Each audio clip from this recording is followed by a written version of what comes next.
In today's video, we will be discussing the best case scenario for the Democratic Party in the 2024 presidential election as the first of a two-part series where we discuss the best case scenario for both parties on the presidential election level. So on your screen right now is all the Democratic safe states in this best case scenario matchup.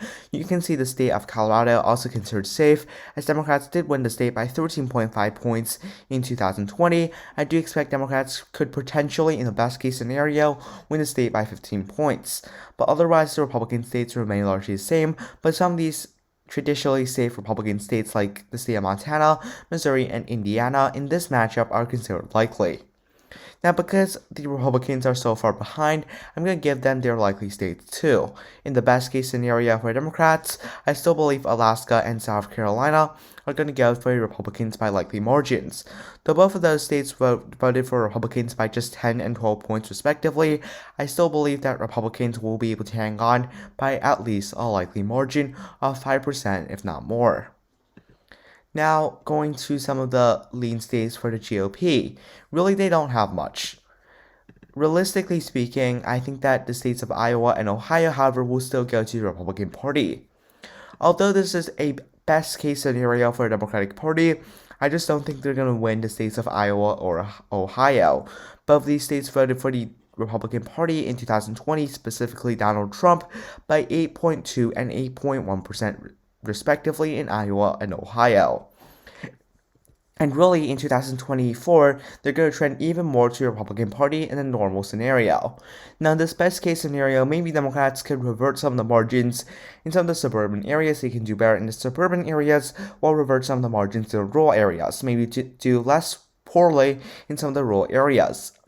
In the state of Iowa and in the state of Ohio, do better in the working class areas, get lower turnout from Republicans in the rural areas, but generally speaking, Republicans are still going to win both of those states by 3 to 4 percentage points. So I'm going to give them as lean for the GOP. So those are two lean states for the Republican Party.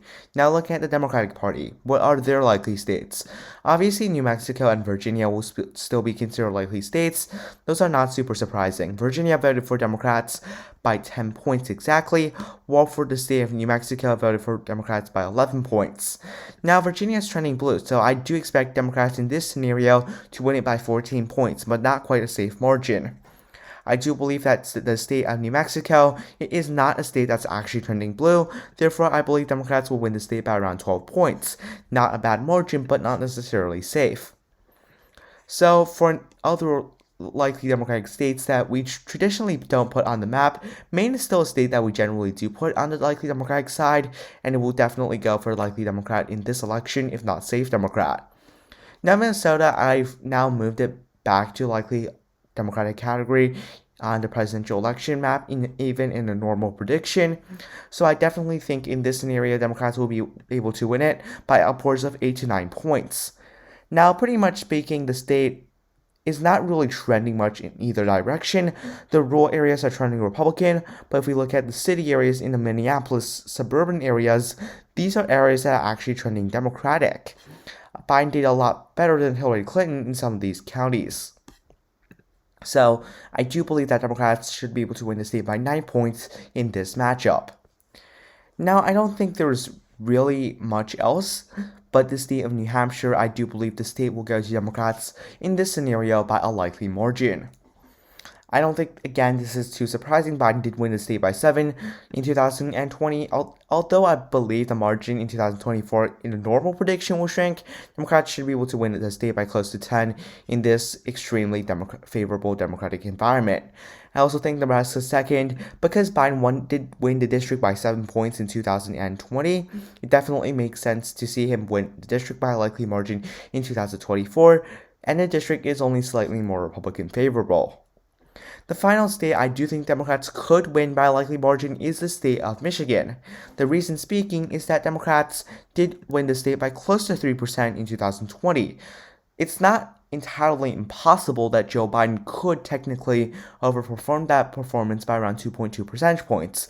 It's highly unlikely, but in this best case scenario, it is technically possible. Now going to the Republican states. First off, main second district, so probably going to go to Republicans by a lean margin. I just don't see how Democrats could actually win that district. This is a district that has trended to the Republicans by substantial margins. Although the district did revert back to Democrats slightly, it's definitely not going to go for the Democratic Party in 2024, regardless of the environment. And another state I do believe that Republicans will still hold on by a lean margin is probably the state of Florida. Now, Florida only voted for Republicans by 3.3% in 2020, so you might be saying, what are you thinking about? Well, the truth is, Democrats are just not going to do well in the state. Counties like Miami-Dade shifted 22 points to the Republican Party.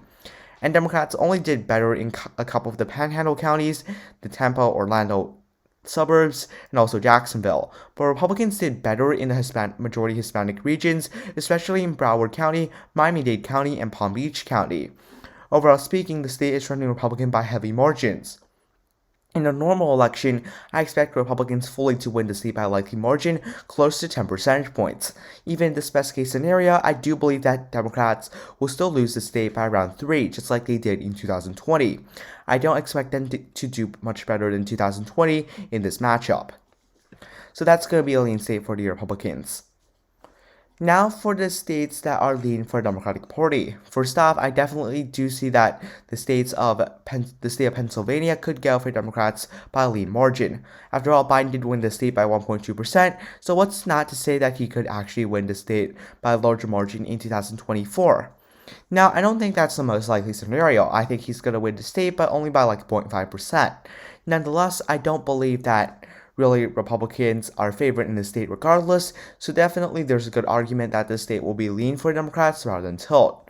You just see the Democrats could have better turnout in some of the suburban areas, and Republicans turnout in the rural areas have to drop. That's it. It's not that complicated. So, another state that's definitely going to be in the lean Democratic column in this matchup is the state of Arizona. I do believe Arizona will be in the lean Democratic column. Again, I don't think this is too surprising. Democrats, you can see, have had around 5 points gains in Pima County and Phoenix County. Both of these counties combined for around 75%, if not 80% of the state's population. Therefore, these counties shifting toward the Democratic Party are going to be tremendously important for Democrats to win the state.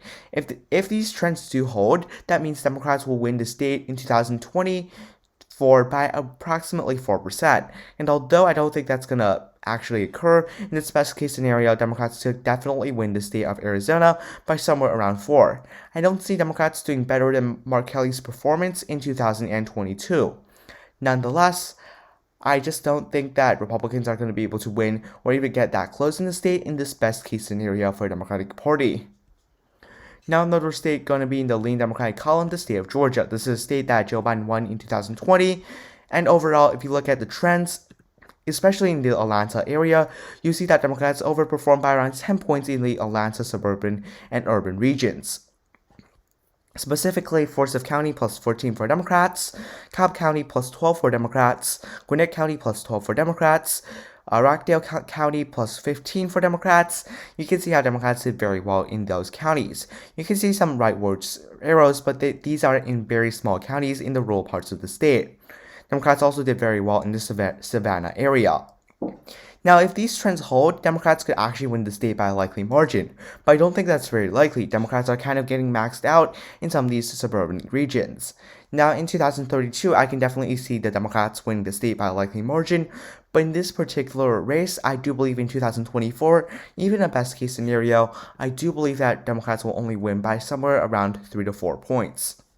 A similar story in the state of Wisconsin. Now, Democrats only won the state by 0.7% in 2020, so you could still make an argument that Democrats could technically win the state by around 5 points, but I just don't think that's possible, given that this state is trending to the Republicans by a substantial margin. Now, Joe Biden was able to flip the state in 2020 as opposed to 2016, but Trump is a very good candidate in the Rust Belt. Now, to speak, that Democratic turnout is probably not going to be very high, and Republicans still will have very much driven up turnout. So, Here's the 3 states left. I do believe, obviously, Nevada, although this is a state that's trending to the Republican Party, definitely goes to the Democratic Party by a lead margin. After all, Biden did win the state by 2.4%, and although I don't believe Democrats can overperform too much, I think that they're still going to win by around 3 or 4 points in the state of Nevada in a best case scenario. I don't think it's going to be by a likely margin. Hispanic voters are not going to vote for Democrats by those substantial margins that they previously enjoyed. And Hispanic turnout is going to be lower for the state of Nevada, therefore hurting the Democratic Party. Even in a best case scenario, I think that still may actually occur. Now the 2 final states. First off, in the state of Texas. Although Biden only lost the state by 5.6%, it's actually very hard to see Democrats win the state or even come all that close to it. After all speaking, Democrats need to still find a way to gain back 620,000 plus votes in the state of Texas. Democrats tried in 2020 and they came up short by again 620,000 votes. So I don't see how Democrats are actually gonna spend money in the state because they won't do that in 2024. That'd be kind of dumb. Overall speaking, for the state of Texas, I actually think that Republicans will gain there in 2024 despite the trends. Now, I think Republicans in a generic prediction will win by around 8 to 9 points. But in the best case scenario, could Democrats win it? I don't think so. I don't think they're going to put any funding into the state whatsoever, and even if they do, I don't think it's going to be effective enough. The rural areas of the state are still very significant in terms of population overall, and those large Democratic cities, although they're going to definitely counter some of the rural voters, I don't think they're going to be enough to win the state. I also believe that the state will still be in the Republican column by a lead margin. Now for the state of North Carolina. This state, I think, will go to the Democratic Party by a tilt margin. In this best case scenario, I definitely do believe that Democrats could win the state of North Carolina. Again, it's a very close state overall, but in the best case scenario, Democrats definitely could win a state that they only lost by less than 1.5% in 2020. And Joe Biden really only lost the state by less than 100,000 votes. So there's definitely an argument that Joe Biden could drive out black turnout, could have more urban turnout, and end up winning the state. Now that's just my analysis. It's interesting because this is actually very close to LTE's actual prediction, not the best case scenario, which is kind of interesting in my opinion. This map may be, in my opinion, the best case Democrats could do feasibly, but other people may think Democrats could do even better, while other people may think that they couldn't win the state of North Carolina, for instance. Anyways, that's a presidential election part.